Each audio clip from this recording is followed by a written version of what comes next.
When we started using GitHub Copilot, it was a sequential way of working. You would start a session, you would work in one session until it was finished. Now with the agents window, it gets way more usual to work on different sessions at the same time, even in the same repository. And of course you can imagine that that leads to conflicts. When that repository is a Git repository, and an agent makes a change in the file and another agent makes a change in the same file, those changes will conflict.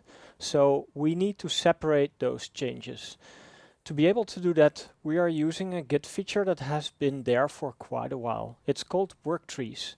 With Worktrees, you can have parallel changes in the same file at the same time in the same repository. But of course, in the background, there is something happening to make this work. And I'm going to show you. So we're going to the agents window that you can see right here. That has been added a few versions ago in Visual Studio Code. And this allows you to work on multiple sessions, multiple repositories at the same time. So we see here the input box that we know from GitHub Copilot in the regular VS Code window, but the rest looks a little bit different.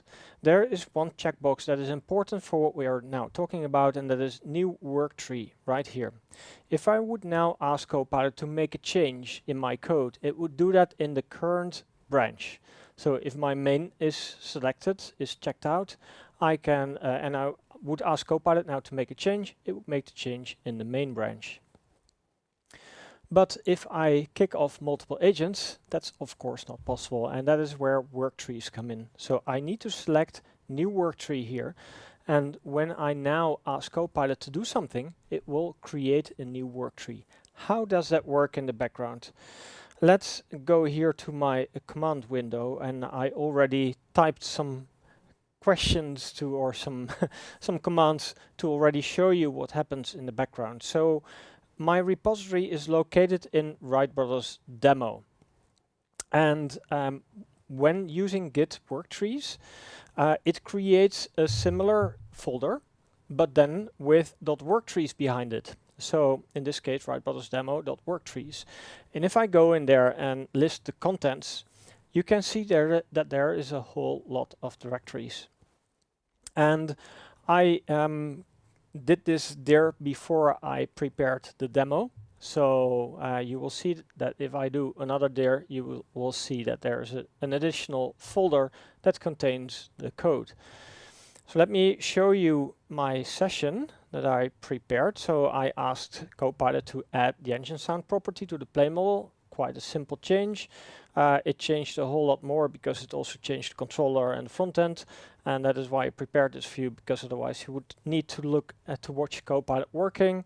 Not so interesting, but it made all of those changes, and it made it in a work tree. And if I would now go to VS Code to my regular window where I have my main checked out, you can see that there's no changes whatsoever, right?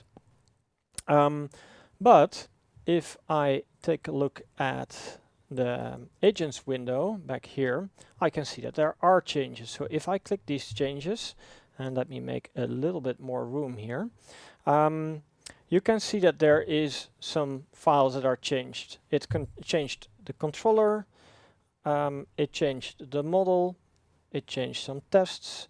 So there's quite some changes, but these changes have been made in the specific worktree.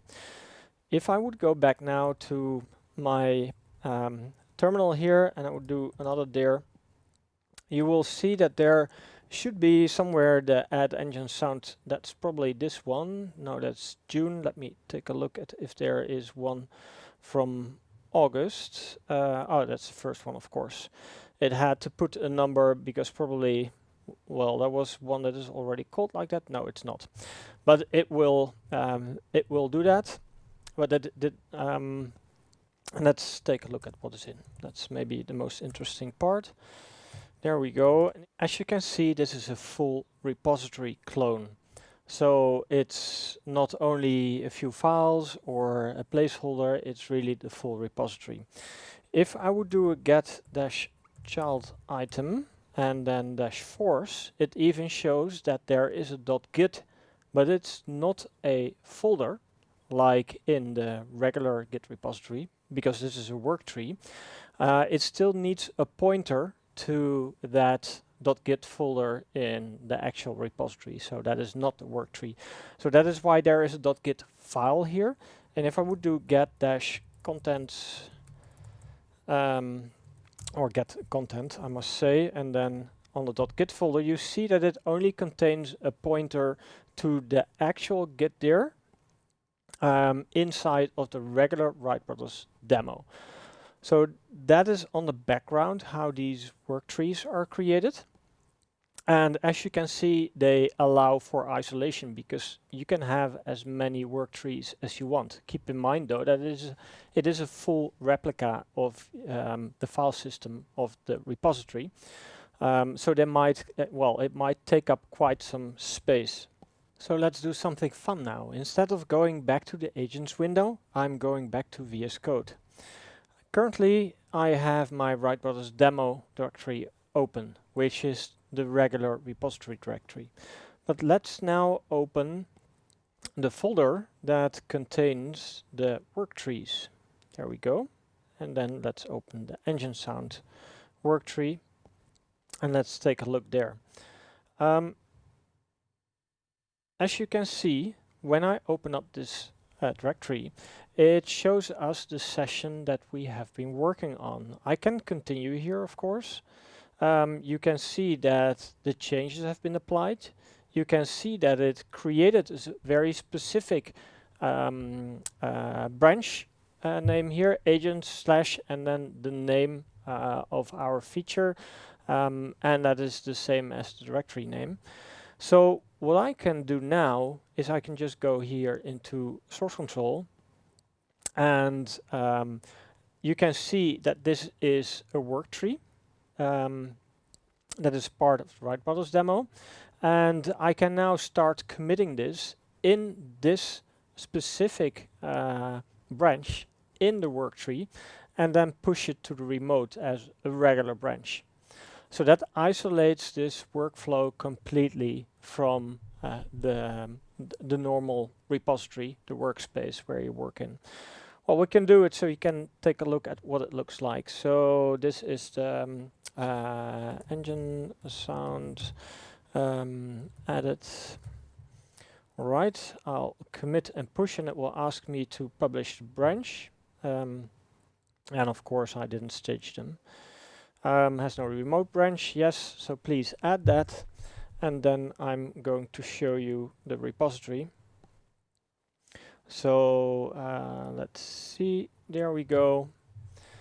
So indeed it refreshed. I can see agent / add engine sound, etc. has been added, had recent pushes, and then I can create a pull request. Yeah, this shows how it works. If you would use the agent window, which is also a possibility, sorry, this is VS Code, but this is the agent window, there's a create pull request button, and there's even the option to create a pull request using auto merge, auto squash, or auto rebase. And if you're not using the agent host, you also get the opportunity to merge your changes locally. So yeah, there is a lot of options to get your code into GitHub or any source control system for that matter. So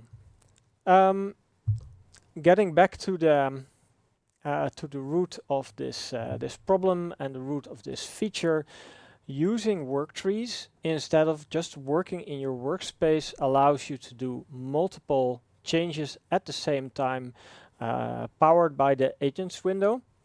So definitely try it out. It gives you so much more flexibility and less problems doing multiple things at the same time.